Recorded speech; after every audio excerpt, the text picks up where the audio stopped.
박윤희 교수님의 적정한 삶에서 이제 소시오패스를 언급하신 걸 보면서 옛날 기자 초년병 때 네. 저도 신참이면서 이제 막 들어온 애들 보고 야, 너 선배 말이 말 같잖아. 야, 나도 이게 교수님이 말하는 소시오패스 같은 걸 이렇게 그런 짓거리를 했구나 이런 생각도 들었는데 소시오패스는 어떻게 해야 소시오패스가 되는 겁니까? 일단은 그거를 한번 뜨끔하셨다는 것이 소시오패스에 해당하지 않는다는 증거죠. 왜냐면 그 양심 때문에 그렇잖아요. 네. 양심. 소시오패스의 정의는 뭐 여러 가지가 가능하겠죠. 그리고 연구자들끼리도 싸웁니다. 야, 소시오패스랑 사이코패스랑 다르다. 구분해야 돼라는 연구자에서부터 아니야, 다르지 않아. 구분하면 안 돼. 그냥 악인이야. 악인이야. 저는 조금 후자에 더 가까워요. 그냥 야, 그렇게 굳이 구분할 필요 없어. 그냥 개선이 안 되는 거의 타고난 것에 가까운 악인. 교화가 불가능한.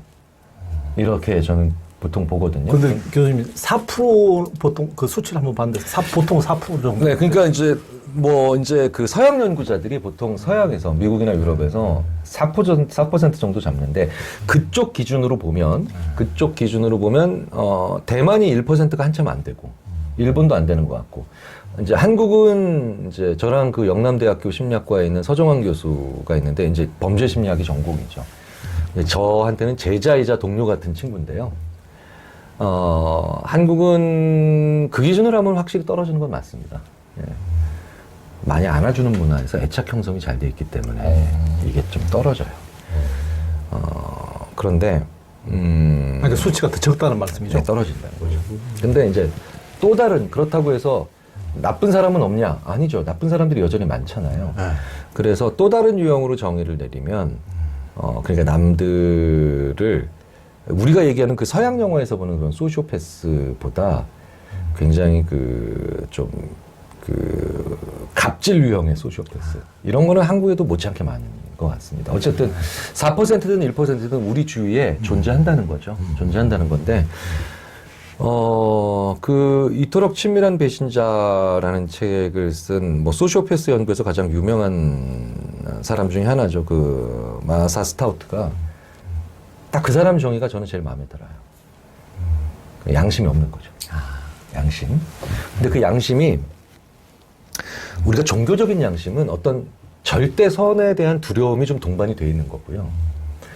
그 다음에 프로이드가 얘기하는 그런 슈퍼에고 같은 거, 초자 같은 경우는 이제 부모의 처벌에 대한 또 두려움이 있는 겁니다. 그러니까 양심이라는 게 기본적으로 좀 두려움이라는 게 반영이 되어 있는 거죠. 처벌에 대한 두려움, 이런 것들이. 근데, 이제 프로이드 이후에 좀 최근에 현대심리학에서는 그 양심을 조금 더 좀 격을 좀 약간 낮춰서 친숙하게 만들면서 애착이 없는 거예요. 기본적인 애착.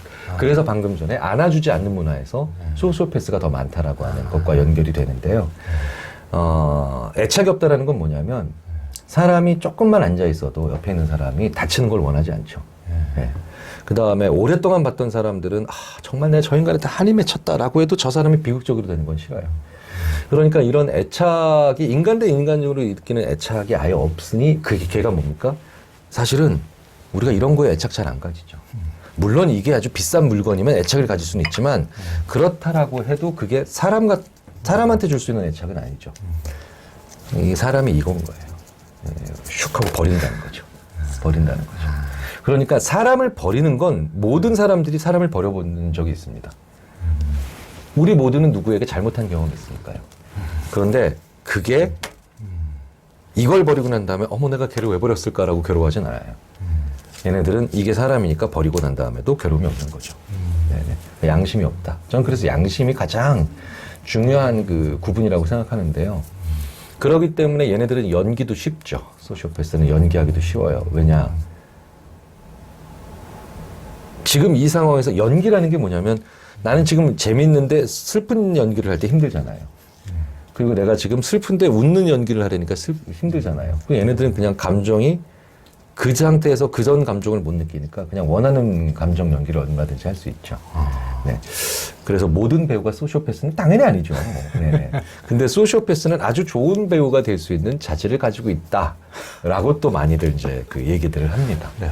그러니까 애착 말씀하시니까 제하고 이제 잘 아시는 분이 이제 독일에서 결혼해서 독일인 남자와 결혼해서 사는 이제 한국인 분이 계신데 거기 애를 낳고 이제 거기는 굉장히 뭐 한두 주도 안 됐는데 다른 방에다 재우잖아요. 요람해서 그냥 같이 그냥 물고 빨고 그냥 같이 벗고 사는데 우리 어린애들을 그렇게 다른 방에 떼놓는 것은 우리는 상상하기 어려운데 그래가지고 맨날 싸웠다는 거예요. 이게 인간의 할 짓이냐. 뭐 얘들이 아무리 울어도 못 가게 하니까.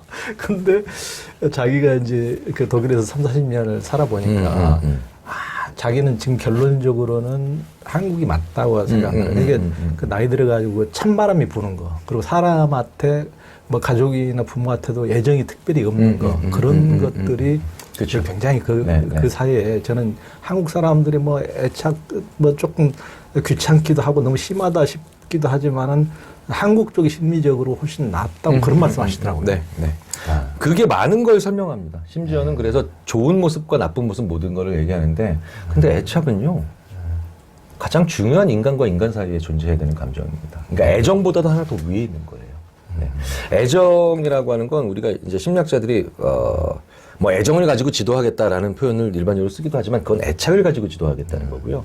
애정은 사실은 약간 이성과 이성, 그러니까 이성 간에 하는 약간은 조금 그런 성적인 측면들이 많이 보강이 되고 흥분성이죠.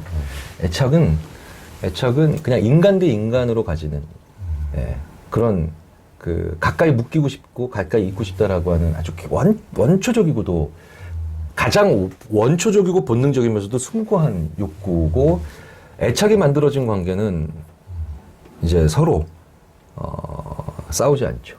네. 많은 것을 서로 줄 수가 있고요. 그래서 제가 농담으로 그럽니다. 아, 부부가 어떻게 애정이 우리가는 변했어요. 어제 다 애정이 없어요. 그럼 애착 가지고 살아가시라고. 네네. 원래 부부는 2년간의 애정에 속아 50년간의 애착으로 사는 거라고. 제가 이제 농담이 아닌 진담을 말씀드리죠. 서양의 선교사들이 예전에 한 150년 전에 처음에 이제 한국에 들어오면서 굉장히 놀랐던 게 잘 부각되지 않았던 거죠. 많이 놀랐으면서도 잘 부각되지 않았던 거. 왜? 우리한테 너무 당연하니까. 어떻게 부모도 아니고 조부모조차 애들이 저렇게 안고 있냐는 거예요. 끊임없이. 네. 어떻게 저렇게 이뻐할까, 애들을. 어떻게 저렇게 애들을 그냥, 그렇죠? 좋아 죽을까? 근데 그게 모르죠. 그러니까 그것의 기원을 어떻게 쫓아가야 되는지는 뭐 학문적으로 가치가 있겠지만 아직은 잘 모르지만 어쨌든 분명한 건 정말 많이 안아주는 문화거든요.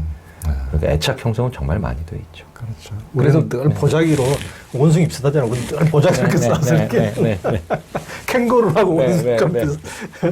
반면에 그래서 사춘기 때 아이들이 또 가장 많이 부모를 힘들게 하는 것도 뭐냐면 애착 형성이 워낙 강하게 돼 있으니까. 사춘기의 정의가 부모로부터 심리적으로 사회적으로 독립하는 건데 이렇게 많이 묶여 있으니 이걸 떼어내려면 얼마나 난리를 쳐야 되겠습니까? 네네네. 그러니까 한국의 사춘기, 그러니까 중2병이라고 얘기할 정도로 많이 이렇게 많이 얘기가 되는 것도. 근데 제가 사춘기 아이 때문에 너무 힘들어하시는 부모님들께 그 아이와 애착 형성이 너무너무 잘 돼 있어서 그런 거고 아이한테 사랑을 엄청나게 많이 준 증거니까 훈장이라고 생각하시라고 제가 말씀드립니다.